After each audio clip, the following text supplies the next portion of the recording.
Tuloy, naging struggle ko na for many years in engaging into relationships. Laging one-sided at walang reciprocation na nangyayari. Lahat ng mga naging karelasyon ko ay mga LDR at alam naman natin na napakahirap. Napakahirap yun.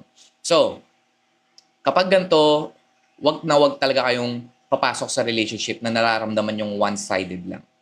Okay? Kasi kayo talaga ang lugi dun.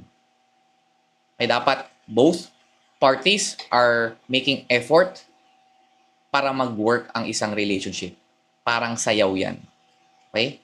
Hindi mo pwedeng pilitin ang isang babae na mag-reciprocate sa'yo kung ayaw niya talaga.